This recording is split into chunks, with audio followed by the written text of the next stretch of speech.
this week on the BackTable podcast. And it may be some benefit to them too, because what if what I've injected on top doesn't get all the way down there? But that's basic. It takes under a minute to do. And then depending on where I've done it, how I've done it, where they're from, I'll either follow up with them in 5 days or 7 days. So I'll give it some time. I'm not going to call them the next day or the day afterwards, but usually at a week, I'll give them a phone call. And it's usually a no charge phone call. Like I know, oh my God, urology, no charge. I mean, obviously if insurance allows it, but it's usually a very quick phone call because I've already prepped them up for, okay, if it works, it's this pathway. If it hasn't worked, it's this pathway. So it's a very quick conversation.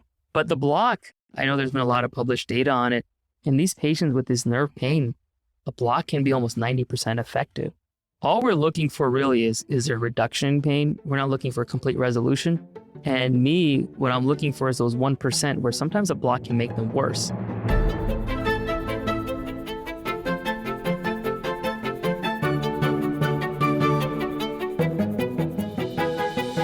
Hello everyone and welcome back to BackTable Urology podcast, your source for all things urology. You can find all previous episodes of our podcast on iTunes, Spotify, and at backtable.com. Now, a quick word from our sponsors. Our next partner has a product I use literally every day. I started taking AG1 without any expectations at all. I definitely feel healthier. The important part for me, I personally like to try a healthy diet from what I can. For example, I go to a local farm to get beef, pork. Yeah. But in terms of the sides, that's my challenge. Yeah. I'm not of a leaf eater in that sense. Not that many greens. Right. And having a product that supplements that or fills that gap or that void that I have in my diet, it is great. And I think my hair is better. I mean, something as stupid as that. I'm not sure if it's the trick. I don't want to promise anything to the people out there, but I feel good. I've been doing it for the past 4 weeks. I'm doing it in the mornings. Yeah. Hair looks good today. I mean, it does. There might be something there. Thank you. It's funny you said that about the greens because, Chris and I were talking about being just kind of like a cheeseburger and fries guy. I feel like I don't have to worry about, did I eat a salad this week anymore, with the athletic greens. So there's definitely that.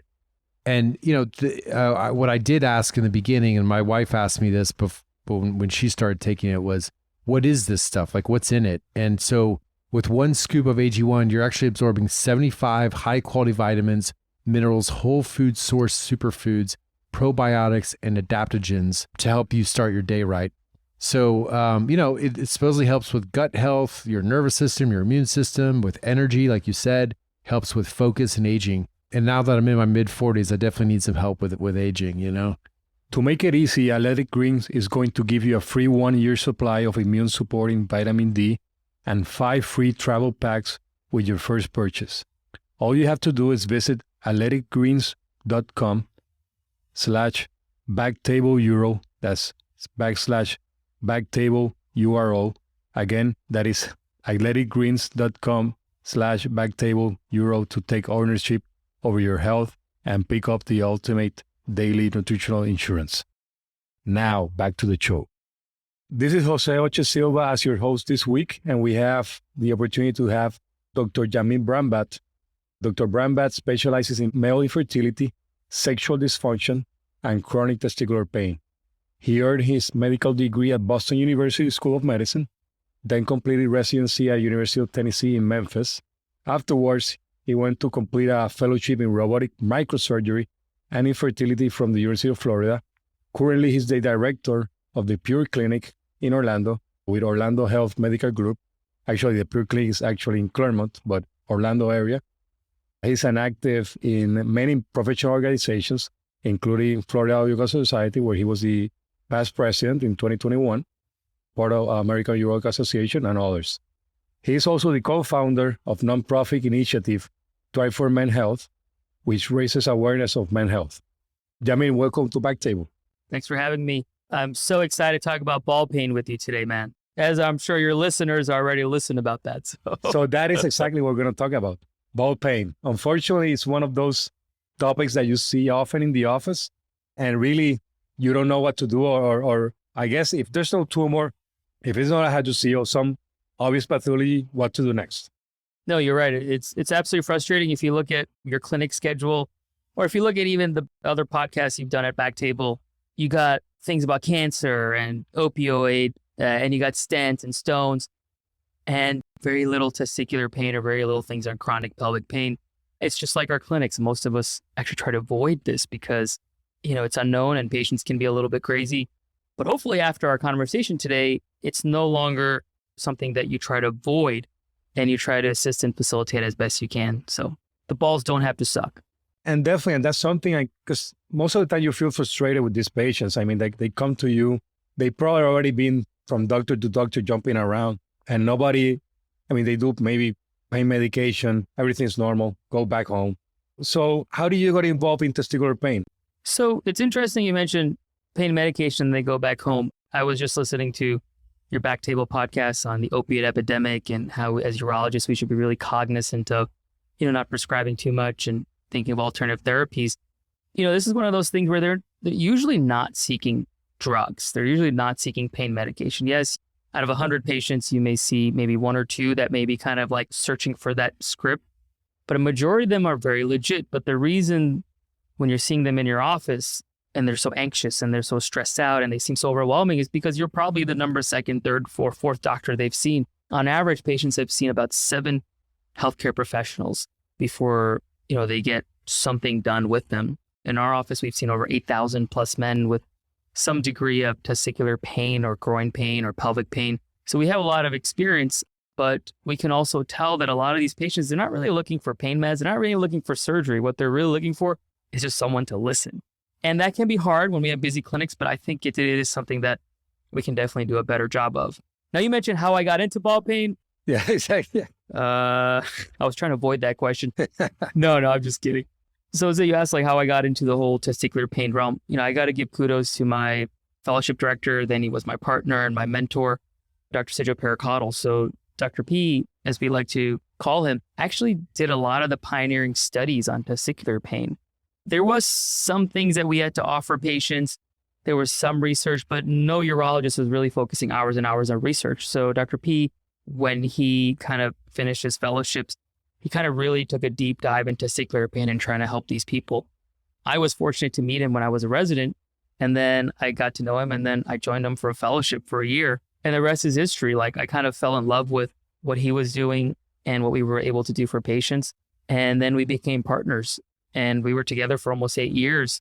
And, that's how we became testicular pain experts. That's how I became experts, because he really took a chance and took a risk on the whole thing. What's interesting is, and you went to the AUA, right? So he gave a presentation at the AUA way long ago, before I even started my fellowship. So that's almost 10 years ago. So probably it's the first time that I saw somebody talking about testicular pain and say, they do what? I mean, because it was innovative. Yeah. And back then, there was so much backlash. What are you doing? This is crazy. And you go to the AUA this year, every third talk is about either mental health or physical health or pain or being able to help these patients. So the dynamic has changed. And I think people in our field have definitely embraced some of these kind of personally anxiety provoking diagnoses. And like you said, I mean, you mentioned that those patients come to the office frustrated. All the old previous urologists, everybody say, hey, everything's normal, don't worry. I mean, they think they're crazy at some point because they're making it up. So most of these patients that go to your office, are they referred by other urologists? Are they just looking for options? Are these naive patients that they haven't seen on other urologists? Or what's the most common patient that you see? I think the referral pattern is definitely equally divided. I would say, yes, I do have a stream of patients that I refer to us specifically because they know that, we deal with these patients. But we live in a very Dr. Google tech savvy world now. So there are patients that reach out to us, whether it's on my personal social media, which I try to avoid, but, either through our website or sending us a message or reaching out.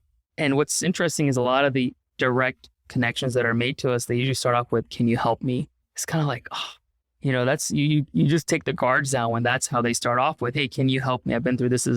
And so when we get these messages, obviously we try to get them in as best we can. Yes, we're based here in Central Florida, but at the same time, with virtual care, we are able to do virtual things. But, obviously when it's something that's procedure driven, people have to come down. But I think a lot of what I do is just talking and going over things. And I probably don't operate on every patient. I say pay me 50% need an operation. But yeah, they come from everywhere. I don't know how they find us sometimes, but they come from everywhere. I'm in the hospital system next to you guys, and the word is out that you're over there. So we're sending all of these patients over there. I mean, it's unfortunate that most of the time we don't know what to do. And like you said, some of the time it's listening. I mean, we're seeing 45, 50 patients in the office, and 20 minutes sometimes is too much for that evaluation, which is unfortunate. Jose, the way I look at it is like, when we let's say have someone with prostate cancer, we do the initial screening, we do the PSA, we do the exams, we do the biopsy, we diagnose them, and then we know our limits, and then we send them off to a specialist. I think we should think about these patients with chronic pain of some sort the same way. Like, we can all do the basics for these patients. I know we'll talk about the algorithm later, but I think what happens is we don't even get to the history. We definitely don't get to the physical, and then boom, refer out. But I think if we're able to do the basics, then I think we can start that trust process that we're trying to regain in these patients much quicker. So it makes your job easier and even makes our job easier. What's really awesome here in Central Florida, you got 2 ball pain specialists now. So Dr. Varicocele's on his own right down the street from us, still in Central Florida. He has his own private practice. And then, I'm with the hospital employed system. So the number of people doing this is growing. And there's about 7 fellows that have been under Dr. Varicocele's wing. So, there's definitely a lot more places that people can go to find help. It's just you got to know about it, and you got to sometimes search for it on your own. And hopefully after this podcast, people will start, like you said, do it as a team and do at least the initial workup and give some reassurance to that patient. Hey, you're on the right track, and go from there. So for you, what would be the initial evaluation on testicular pain? That patient that goes to your office, of course, the ultrasound, but what else would you be doing in that first initial visit? So before I get to the whole algorithm, let me just say this because sometimes I'll forget, is I think every physician out there, every urologist or anyone seeing these patients, you got to examine the patient. So I want to really touch on that. I would say one out of every 6 patients I see has a hernia. And I'm not an expert at diagnosing hernias, but they have a hernia or something else. And that, unfortunately, you can only find on an exam, and knowing how to do that exam. So kind of going back to the basics of residency is very important in these patients. But to go over our workup, so with all the research that's been done and the patients, we have a very structured algorithm. So what I tell my patients is or when we talk to physicians that want to kind of help out in their office when they see these patients, is every patient is going to have a different story, but the structure to the algorithm is based on our experience. And we really stick to that, especially the first 3 tiers when it comes to, advanced evaluation and initial management. So yes, all of our patients get a history, get a physical. We look at what medications they're on. In your history, what I think it's very important is kind of find 3 things in their quality of life that we can document. Because what we're going to do is try to figure out, go back to those 3 things to remind them, okay, you are better in this regard. Because what sometimes happens to these patients, they're feeling better from A, B, and C, and now they're like, oh, wait, but what, when I do this? So we always make sure in the history you get as much detail, but try to help them focus. So I always ask them, hey, what are the 3 things that make your pain worse? And then I ask them, what are the 3 things that you would love to do again? And sometimes they have 7 things, but I make them focus on the 3 things. So the history, the physical, evaluate for hernias, varicoceles, other abnormalities. But I would say beyond that, all of our patients, now, some people may have already had this done. Some people may need it. Every patient gets a CAT scan because most of these patients do have referred pain. So up the abdomen or in the groin. So we have justification to get the imaging. I would say about 10% of patients, we find either kidney stones or blockages or something weird inside their abdomen that could be the referred cause of pain. So every patient gets imaging-wise a CAT scan, and every patient gets a scrotal ultrasound. If they're seeing me after suffering this for a long time, I usually get one. If they haven't had one within a year, I get one. If they've had one within the past year, I'm not going to repeat it. So that's my basic imaging. Now, when it comes to lab work, I think going to all these conferences that we go to has really evolved what I do for lab work. And I actually definitely ask them their sexual history, libido, but I also try to get basic hormones on these guys. Because sometimes their inability to cope with either pain or life stressors could be things like low testosterone. So I try to do that at the same time, but that's an optional thing. But the basics is really getting that imaging, the exam, and the history when it comes to the initial evaluation for these patients. And in these patients, how do you approach referred pain? How do you sell on the patient that this might be referred pain and not, because they always say, no, but I feel it there. How do you talk about, that topic that, hey, it's not in your mind, it is real, but it might not be where you think it is. Yeah, so that is a very tough conversation, right? Because refer to them sounds like, oh my God, they think I'm crazy. And I do think some of the crazy is the healthcare system making them crazy, because then they get anxiety and PTSD from their experiences. So I think some of that is self-induced as well. But how do you tell about referred pain? The way I kind of describe it is like, listen, all the nerves come from the back, but it's very difficult, even if it's a back issue or some strain in there, to get someone to operate on that. But then we know there's different branches. We know based on our research and anatomic dissections that we've done on cadavers, pathologic evaluations we've done on actual cords of the testicle. We know that patients with chronic pain definitely have something called Wallerian degeneration. Now, not all of them do, but a higher percentage, significant higher percentage. So we know there's like, it's really hot in that cord. So telling them is like, my focus is just the nerves that go down to the testicle and the groin area. I'm not going to be able to get everything. And as long as I know based on imaging that there's really nothing anatomic or physical or surgical causing the pain, then I know it's some referred pain. So, hey, I'm just going to focus on these nerves. And when you kind of set that precedence with them, like, okay, we're just going to focus on these nerves, what's towards the end, I think they're much happier. You know, the first thing I usually say to these patients is, listen, I can give you 100% of our team's effort, but I can't guarantee anything. So zero guarantee. So I think having those initial expectations. The second thing I say is I don't give pain medication. If we do a surgery or procedure and it's indicated, we will write one script and only one script. But beyond that, I do not refill anything. I honestly don't even prescribe gabapentin or some of the other alternative therapies for nerve or pain. I say, I'm purely here to offer you surgical options based on my experience. So you set the right expectations. You do the trust process by listening to them, doing the exam and the alternate and getting the imaging. And I think that sets you up for kind of success, whether you want to continue from there, that's up to you, or you want to kind of send them elsewhere, that's also up to you. And after you do the ultrasound of the testicle, a lot of the time there's multiple findings, and the patient, might have a 1 millimeter cyst, and they say, I have a cyst. It might have been in the other testicle, but they come already with expectation there's something causing that, and it's something physical that it was read on the ultrasound. Do you tell them about the nerves? Also, it's a matter of teaching them what really you're looking for in the ultrasound? You're absolutely right. I just saw a patient today has a 4 millimeter cyst. I think it's like testicular, and he has another one in epididymis, and that's what he thinks is the pain. So yeah, it is you don't want to discount it, but kind of look at it, explain to them, hey, you never want to say hundreds, like extremes, like this definitely doesn't cause this. This doesn't cause this. Hey, you have this, but at the same time, it could, but it can't. And you want to kind of be very vague. You want to kind of like legal, political talk, right? So, because the second you paint an extreme, they go, their mind goes like, whoa, he thinks I'm crazy. But I think painting the right expectations, like, yeah, this could cause it, but it's probably more a nerve thing. So that's where the next step in the evaluation comes in. And this is what I hope all of us urologists at least can do at a basic level. Because this is, I think, where you can really set these guys up for success. And if you don't like doing this, and you can send them to a pain management doctor to do it. But I think as urologists, as pelvic surgeons, this is something basic we do. And that is a spermatic cord block. It's a nerve injection. It's so easy to do, but I would say only 10% of my patients have ever had it done or been offered it. And it's sad to see that, they were referred to pain management to do it, and then they ended up getting 10 other things. I think at a basic level, I think the biggest service we can do is, as long as there's nothing else, at least offer them a block. A block is so simple to do. It's so safe to do. And within a day or two of them getting the block, you would know, okay, bam, this is definitely a nerve-related thing. And where we do the block, there's different ways of doing it. But I think if you, at a base, you can do something by putting numbing medication there, I think we're going to be really able to help that whole diagnosis process. Walk us through, how do you do the block?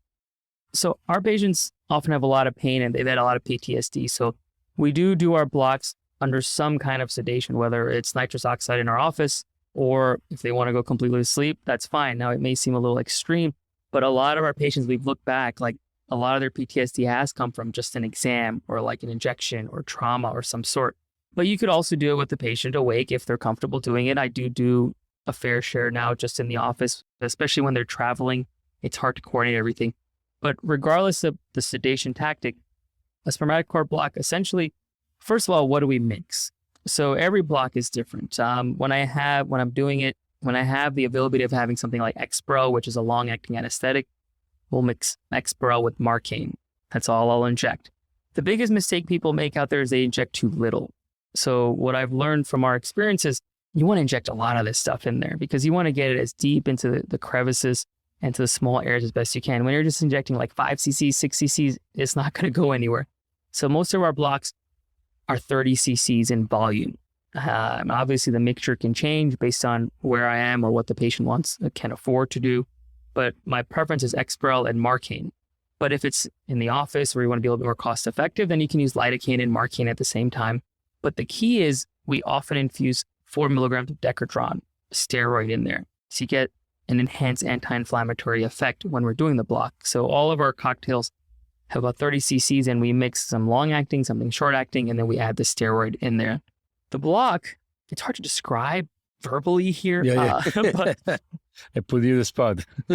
essentially, this may kind of like make some people like crevice here, but you want to get as high up into the cord as you can. So you want to be able to get right where the cord comes out of the kind of the inguinal canal.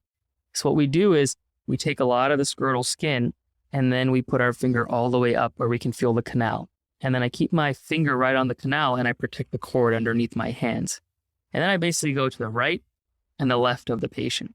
And that's if you're having general pain. Now, what I will do, and this is more for their psychosocial addition, is also, okay, where is your pain like the most? Like, so if they think it's a specific spot in the skin or near a cyst, I'll keep 5 cc's of it and inject it directly targeted. So they feel like, okay, man, it's going there. And it may be some benefit to them too, because what if what I've injected on top doesn't get all the way down there? But that's basic. It takes under a minute to do.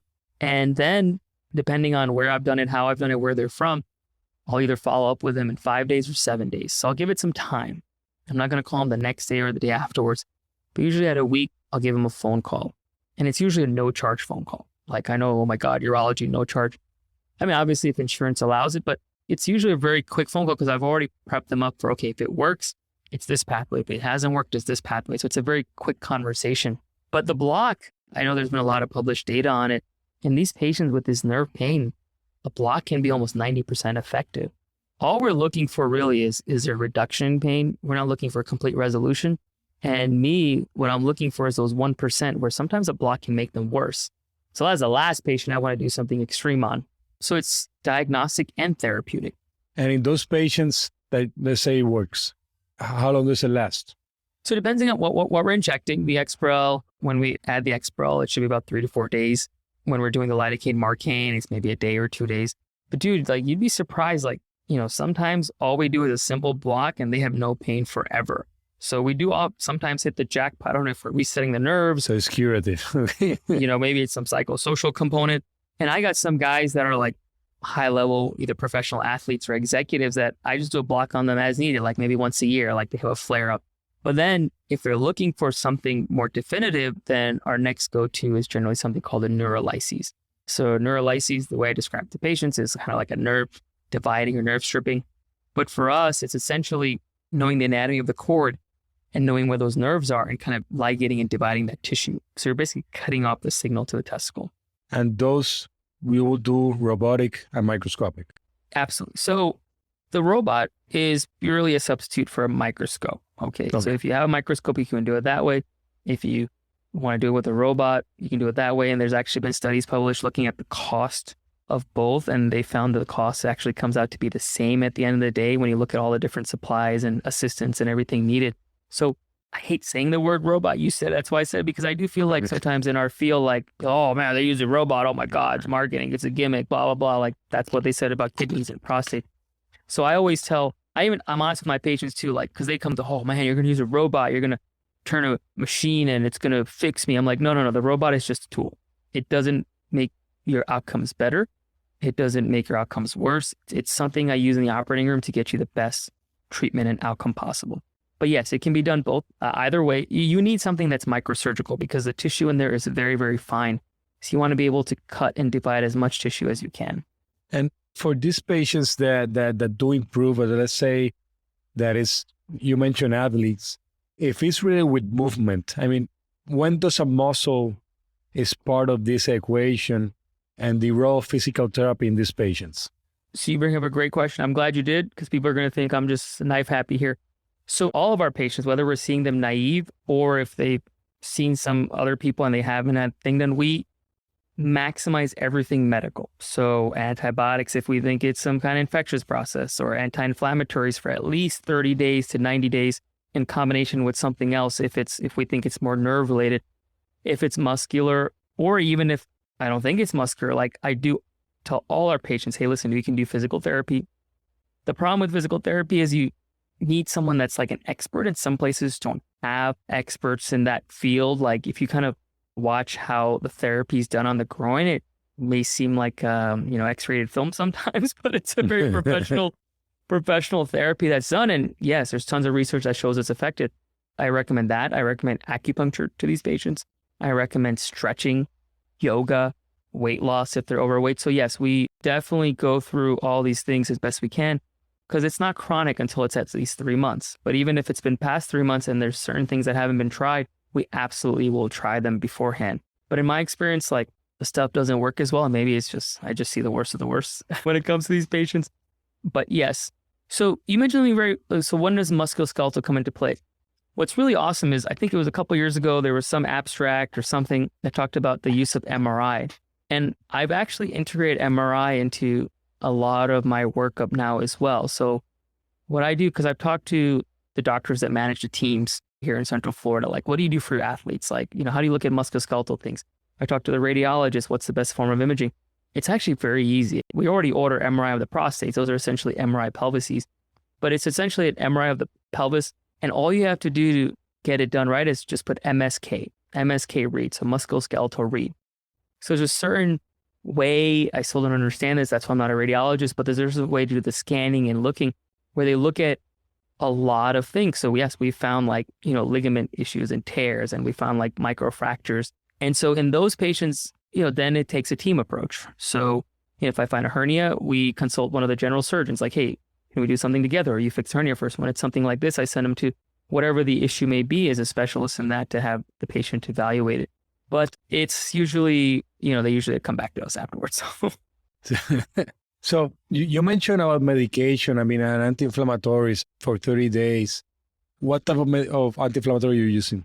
So I usually like meloxicam, Mobic, and they can always take ibuprofen as well. But meloxicam, Mobic has a lot better safety profile. So 7.5 is a very mild dose. So it goes up to 15 milligrams. So I usually just put them on Mobic 7.5, and I tell them, hey, if you're taking any of the anti-inflammatory, you can stop it.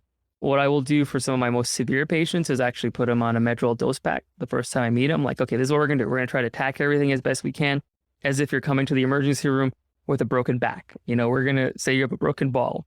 So I'll start them on a Medrol dose pack. I'll start them on meloxicam and plus or minus antibiotics. Now, this is a little bit controversial because antibiotics we know are more for infectious, but, knowing our patients with prostatitis and other things, like sometimes giving them a short course of it as if it's a prostatitis or some kind of itis, I think it does help the inflammatory process. Now, I know there's a lot of research going on this topic. I don't always prescribe antibiotics, especially since one of the most common ones we prescribe is a black box warning. But usually it's some kind of post-dose steroids if they're severe when they come see me, and then we'll try the meloxicam. And if that doesn't work, or if I want to add something else, I may adventure into gabapentin or Lyrica, but I'll usually talk to their primary care doctors and kind of take a joint effort on that. And for patients, for example, you're doing a physical exam, you palpate the epididymis, and it's tender, or at least they feel it tender. On physical exam, for you essentially normal, but they felt something. Those patients, no history of prostatitis, nothing like that. In those patients, do you think antibiotics might work? Or how do you decide which patient gets antibiotics, which one doesn't, and which antibiotic you use? So, that's there's what I should say on this podcast, and there's what I do in the office, right? So sometimes we're afraid to kind of, say what we're really doing. But to be honest with you, if they do have that like really tender, epididymis, I will put them on antibiotics. But obviously, yes, I'll still do the urinary workup and check for STDs and all these other things. But I usually will. And it's usually for about 30 days. I used to do Cipro, but now there's a lot of resistance. It's a black box warning. My go-to right now is Bactrim. If they have some kind of allergy to it, I'll look into some other things. But something I've been starting to experiment with as well is, this is pure experimentation because I'm trying to see what works, is just going for something like Ceftonir, which we give like a lot of our implant patients. It's like the strongest. Now, I don't want to be part of the resistance program, but I may just try Ceftonir. But what I sometimes do with these patients is like, and especially the naive patients, I'm like, listen, let's try antibiotics for a week or two. And then you do the steroids. And then you do the anti-inflammatories. We'll kind of write down for them that, yes, you can start everything at the same time, but we're going to do like a stage approach. Kind of like how I manage my overactive bladder patients now. I give them 2 different scripts, 2 weeks here, 2 weeks here. Let's see what works. Come see me back in a month. So I've kind of tried to figure out how can I maximize what I want to test out. That may require some finesse in terms of how we're telling them to do it. And that depends more or less in the history, physical exam, you go by that. So for example, today I saw this patient, only testicular pain when they ejaculate. And I mean, the way they describe it is like the testicle is going up. So you say, well, maybe it's just the core, the muscle, everything tighter when you have ejaculation. How do you tackle those patients? Muscle relaxer works in those patients? Because I had patients that sometimes it works, most of the time it doesn't. So you mentioned muscle relaxants. Like I haven't really mentioned that because I think people can get hooked on those too, like Flexeril and stuff. Like I sometimes have back pain, I take it. So you can try it, but in that case, I would usually like do a block with the steroid and then say, hey, go ejaculate, have sex, that night or the next day. So I'd rather test it out that way than put them on something that's going to, make them high. Like, at least that's what happened to me when I take Flexeril for my back. So, but, I just kind of figure out a different way to test it. But, that patient, I would make sure they haven't had a vasectomy. I also find a way to kind of take a deep dive and have any sexual abuse in the past. Now, I know we don't have time to talk about that, but like I try somehow to, after we build trust, kind of get into that department because you'd be surprised how many people, sexual abuse has led to some of this sensation of pain that they're having. But if they've had a vasectomy, it's one pathway. Most of them, they have it. What's really interesting for this is I usually will put them on Flomax for a month. Now, I know there's some stuff out there that shows that can help with ejaculatory dysfunction, pain, and I try it. And sometimes it works, sometimes it doesn't work. But what I've found is these patients often have something called retractile testicles. So they just have a very spasmodic cremasteric muscle. It's really hard to assess for. Sometimes, you can kind of shake the side of the thigh and, see if it's reflexive. But a lot of these patients, if you kind of look at them with a close eye, you'll see sometimes their testicle just rides a little bit higher up in the balls. And they're just very, very sensitive to that touch and even like your hand moving through. So then I ask them like, hey, when you're having this pain, does your testicle kind of ride higher up? And I would say a large percentage say, yeah, it does. And so then it's like, okay, well, there's something mechanical. These guys do really good with the neurolyses because the neurolysis, essentially all I'm doing is cutting off the cremasteric. That's where 80% of the nerves are and all the branches that go down into that area. So when I can keep that testicle down, a lot of these patients do really, really well because yes, I'm doing the nerves, but I'm also cutting off those reflexive muscles at the same time. So definitely good to know because I do have seen those patients, but really don't know how to treat them. And you're in the office and just by they pulling down the pants, it's already up in the pelvic area. I mean, it's like it's trying to hide from you. So good to know that there is a treatment. So you're going to see, instead of just saying ball pain, say, do this, or at least evaluate for this. I'm going to sound intelligent now. Or if you have, you can go to our website, myballshurt.com. We actually own that domain name. So, so Jamin, I wanted to also talk about, you also do infertility, you do multiple things. I want to talk about varicoceles. And I don't know, at least in Central Florida, we see a lot of Hispanic population. And for some reason, I would say most of my patients from Latin or South America, they always talk about varicoceles, and most of them either have had varicoceles in the past, and their brother that had the varicocele, and they all had the surgeries, but none of them actually say, hey, well, I had problems with infertility, just maybe some pain, and then it came back, the pain. So they never got cured. Dude, yeah. I can't believe you just said that because it's been something I've been thinking about in my head because I do see a lot of Hispanic patients, Puerto Rico or, South America, or they live here now. And I'm like, they've all had varicocele evaluation. And you're absolutely right. I'm like, It doesn't make any sense to me whether they even had varicoceles. And a lot of the times they still have the varicocele. And they have the pain. They have both. Yeah. So in terms, what's your approach for varicocele? When do you do surgery? Because when I was training, it was fertility issues. When you were pediatrics, you would measure the testicle. If one didn't grow as much, then you do it. Definitely no grade 1s, maybe grade 2, grade 3. So how do you go from there? So, obviously as urologists, we kind of know that varicoceles really don't cause pain. But, when they are the grade 2 and 3, that's a lot of pressure and weight in that area of the body. So we feel like the stretching sensation can either irritate nerves, or just that pressure, that extra weight can cause some fatigue to those nerves and those areas, and that can lead to the discomfort and the pain. But I never just fix varicoceles. So if it's a varicocele, I never say that's the cause of pain. The evaluation, as I mentioned earlier, is still the same. So we would start off with a cord block. Now, obviously, if they have high-grade varicoceles, very careful not to puncture them. So you may consider doing the block under ultrasound guidance or something. But if I am going to do that evaluation, they do improve, which actually a lot of these patients do with the block, then what we're going to do is a dual procedure. So I'm not fixing the varicoceles for infertility or for testosterone issues or whatnot.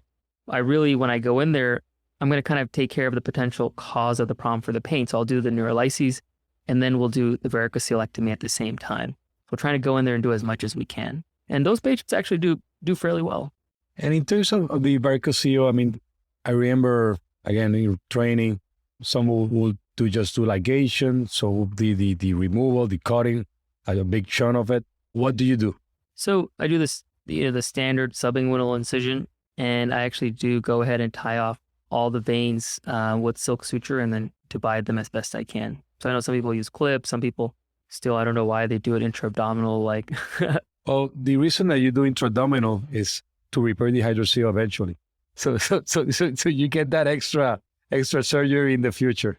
I'm surprised how many patients I see that have had, I think IR embolization of varicoceles, there's very good data, good science. But when a patient comes in with pain, I try to dissuade them from IR embolization because I don't think they got something permanent inside of them. So yes, if I do this stuff and they still have veins and they're obsessed with them, we'll do it. But usually, just a heads up, like, I think if you're a urologist out there and you see a patient with varicoceles, whether it's for pain or infertility, I would say definitely the first thing you mention is, hey, surgical management of this is the better option. There's definitely a role for IR embolization, but I think it's, I don't want to get in trouble here, but I think urologists should refer to urologists for this purpose as best we can, as our resources may be available in our area. Yeah, I agree with that. I mean, let's just leave it at that. But so I think we should take care of each other. And definitely, if you're doing these procedures down the street, there's no reason to try to do something else.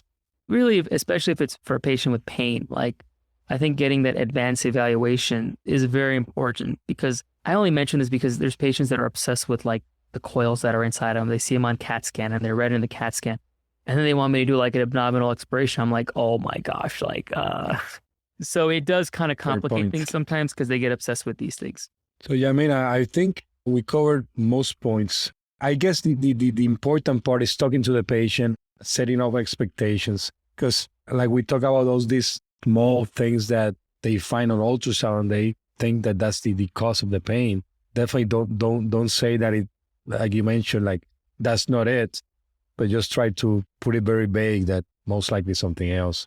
If you're in the middle of nowhere and they're obsessed with like a cyst and it's a reasonable size cyst, there's no harm in like removing it for them. Like, I know sometimes we're like, whoa, like we shouldn't be doing that. There's no science behind it.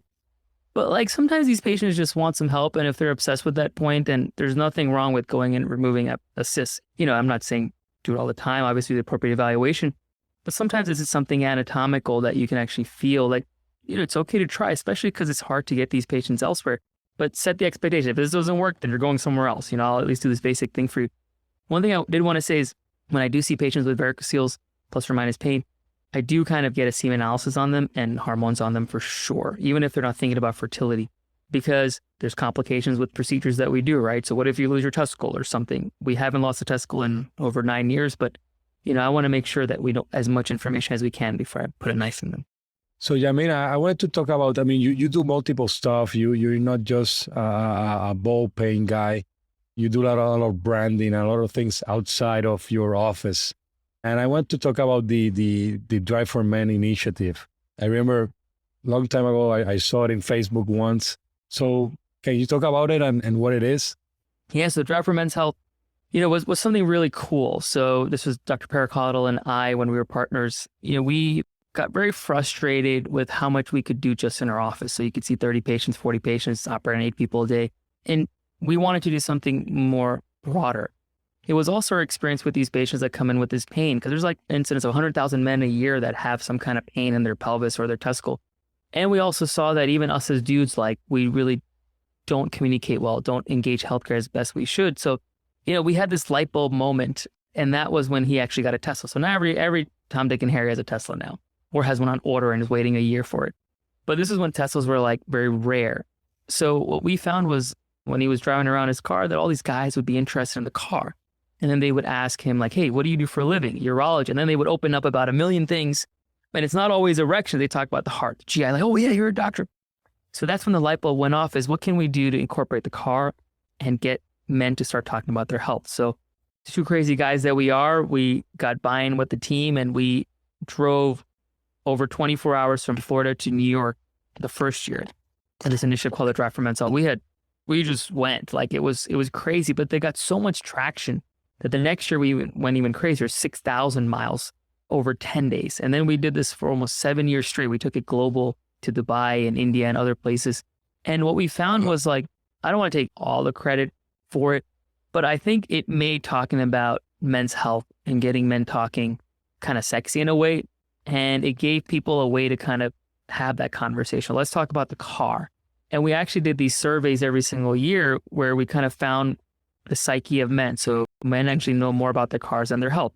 And then we found the top 3 excuses that men have. So we would tailor our messages every single year based on this survey we did, surveying men about, like, what doesn't get you engaged with the healthcare system. So we did a lot, man. We drove across, and it was a big on the ground campaign, social media campaign. We, did all this media but met thousands of men. And what's really cool to see then is, like, universities had all these men's health initiatives, and they used the car as an analogy. And, that kind of positive message perpetuated and propagated. And I think it's cool. I think we got to get men talking more. And actually, me and Sidra went on our own health journeys. We lost 50 pounds. Because the first year we did it, we looked at our pictures. We're like, dude, we don't even fit into a camera. Like, we were Wow. overweight. So then we made ourselves as role models because we lost the weight and kind of showed we were vulnerable. Like, we showed our struggles live. And I think men and their partners kind of really resonated with that. So it's a cool initiative. It's kind of on hold right now with COVID and all the changes, but the spirit still lives on through other people that are kind of continuing the Get Men Healthier initiative. Do you think it's going to come back, or it's a nice memory? Well, you never know, man. You never know. You never know. I don't think it may not come back in its true form, but there's definitely going to be an evolution in the whole process. And, just look at the urologists on social media, like you at the AUA, we have like social media forums. Yeah. So like back then, not many of us were engaging people beyond just our offices. And now we've got like a whole, like all these troops on the ground on social media. And I'm very proud that urology as a profession has remained very professional on social media, at least the people I follow. So is there a need just because there's a need? I don't think so anymore. I think a lot more of us have engaged the general population. So I think, again, it is going to come back in some form. I just don't know when. But thank you to all the other urologists out there pushing the effort, not just for men's health, but just general health awareness overall. Well, Jamin, any other thought and any other comments that you want to add? This has been great. And I think the general urologist audience have a good feel of what will be the next step, how to talk to these patients, because probably that's one of the most important things, the part of talking to them. Yeah, I think talking to them is great. But at the same time, and I think you were at the Florida Urologic Society, I gave a talk on the patient experience. I think we can do a much better job of the entire experience. And the experience doesn't start when we walk into the office. Walk into the room where the patient has been sitting. I think the experience, and when you see them and they're rushed or they've been waiting an hour or two, like they're already stressed out. So then you're seeing a stressed out patient with pain. I think we can definitely have much more meaningful conversations at the time we have if we think about the entire experience, from the time they make the phone call to the time they come to your office, to the paperwork, to how we're greeting them and how we're making them comfortable and how we're giving them a whole bunch of education beforehand. So we send them a link to our website, yesmyballshurt.com. We send them when they walk in and they're waiting in the room, there's all this information on what we're going to talk about. So I've already kind of started the education process. So when I'm in there, I'm just pretty kind of confirming and reaffirming and kind of offering my ear. So I have to type less and they have to talk more. So I think as an overall field, not just for this, I think we should definitely think about that experience and how can we optimize it. And I think the better experience they have, the less burnt out we're going to get as a profession. And you mentioned about the experience. Have you had problems? For example, for us in the office, we've been having a lot of turnovers in personnel, front office, MAs. how do you, I mean, and you're also hospital employed. How do you deal with that, with the hospital having your back in that sense? Because I'll give you the example. Right now, our lead MA, she's going to the float pool because they pay $3 more. And I mean, how the institution that supposedly wants to support you, but the system continues to give you or offers them better deals outside the office without less responsibility. How can you compete with that? So, man, this is like a whole podcast in itself, but It is, but you bring up no, but I think if we have the time, and I think it's worth the conversation. So what I'm about to say, not everyone will like, but here's the reality. Number one, your retention level in the office really comes down to your culture at the end of the day. So I'm proud to say we haven't lost anyone during this whole COVID crisis. People stuck through. I knew how some were getting paid less, some were getting paid more. But when it came down to budget, I'm very hands-on with our admin team. We work very well together. I've kind of learned to kind of understand how the hospital works. It's a big entity. So I've kind of took a deep dive in like budgeting and when these meetings happen, when these decisions are made, kind of knowing, what's the range that these people make? Okay, what are they doing? When can we ask? When cannot ask? So it makes me much smarter when I'm going in for negotiations. Now, not everyone may have that privilege or that desire to be that involved, but number one, people will take a less of a pay if they have the right structure and support. I think an employed model, sometimes the mistake physicians make is it's doctors versus the rest of the team, and they're managed by admin, and I'm just a doctor, I just do the help, the clinical stuff. No, I mean, I think we all have to be active parts. So I try to make everyone, so I think you got to make everyone feel special and feel like there's no MA versus front desk versus nurse. I think everyone should feel that they're important and valued member. Number two, the way, and this is just our office, but the way we mitigate like loss of people, if that does happen, is we cross-train everyone. So obviously, yes, there's some rules and regulations to what one person can do and another person can't. But if we cross-train everyone in the basic task, it's much easier because then someone can step up and fill in.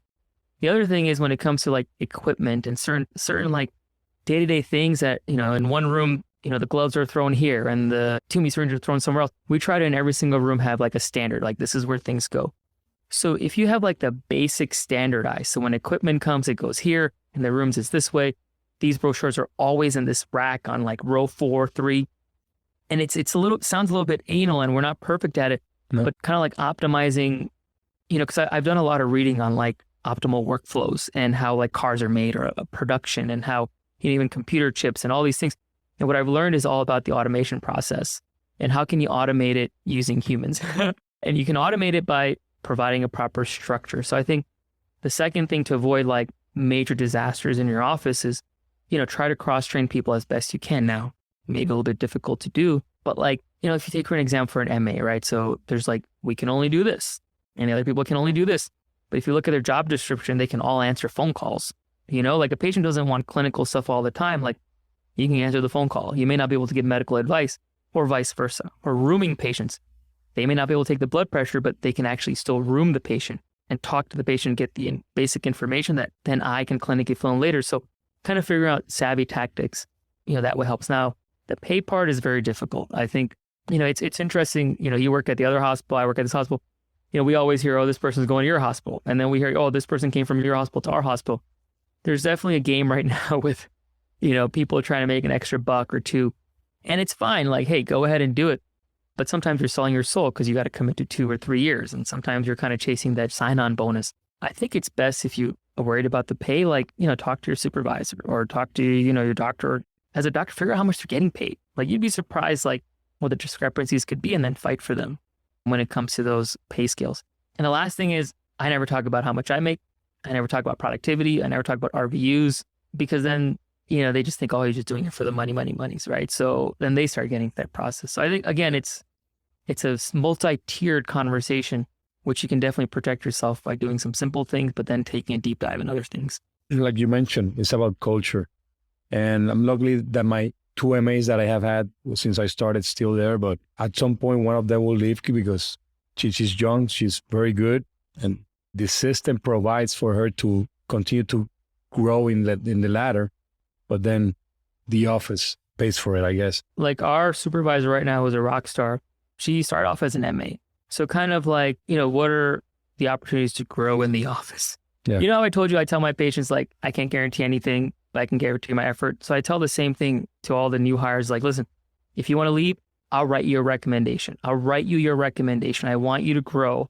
And they're like, oh, I can grow. And then they kind of don't look the other way because they're like, okay, I can always have the opportunity. But here's a little trick that people don't know is when you have someone coming in. So I actually try to interview as many people as I can that are coming in now. We've grown so much. We have like 20 team members now. It's hard to kind of keep track of it. But when HR calls, so I think this is something you got to tell people that are trying to work for you. When HR calls and they throw a number at you, it's a negotiation. And people don't know that. They think, okay, they're offering me X dollars. That's it. The reality is there's a scale. And so if you don't give them a counter offer, you know, you're not going to get something bigger. So obviously they're going to they don't try to lowball you, but they're going to try to see, you know, if you'll take the bait. It's kind of like when we get our physician contracts, right? You look at the first draft, you're like, okay, I'm a urologist, you know that, right? So, you know, you got to know that it's a negotiation. So it doesn't matter if you're an MA or a front desk person. Like, I mean, if you're a physician out there and you're trying to get them in, like, let them know that you can negotiate with HR, you know, because they need you way more than you need them when it comes to some of these jobs. Good. So, Jamin, like you said, I mean, this can be a full, and it will be a full episode. And we'll talk again at some point about branding and all the other things that you're doing, how to elevate yourself and make yourself important in a system and go more from just not from the office, go outside, social media, and like brand yourself. Yeah, but just for 30 seconds, I want to say you can brand yourself and have all these online things, but do a Google search with your name at least once a month and see what's being posted about you or what's there about you. I found like pictures of me in high school. I'm like, whoa, like delete. So once a month, you know, you're branding, but also make sure you're kind of shaving and grooming yourself once a month by checking your online profile, because it's not always about what you're posting at that minute in time. Always go look back and protect yourself. And last thing is, please follow me on LinkedIn. Like, I think there's a lot of social media platforms. I think us as urologists, I mean, yes, Twitter's great, blah, blah, blah. Like I think LinkedIn is very, very important, very, very strong. And I think that's where we can all really come together professionally. So I think that is my go-to platform right now. So LinkedIn, perfect. Yeah, so definitely follow Dr. Brambat and definitely go back and do what Jamin is doing. Google yourself, and especially more after being on a weekend in New Orleans. You don't know what happened. If you find her name in a website called YouPorn, then you probably got to call a lawyer. Okay, so Jamin, thanks for being in BackTable. We'll talk again at some point and talk about more other stuff that you're doing. Thank you, guys. And hey, strong work with the BackTable team here. You guys are doing an amazing job. I love listening to your podcast, and they get better and better every listen I do. So kudos to you guys for being advocates for us in urology and our patients with the messages that you're resonating through social media and the podcast. So thank you, guys.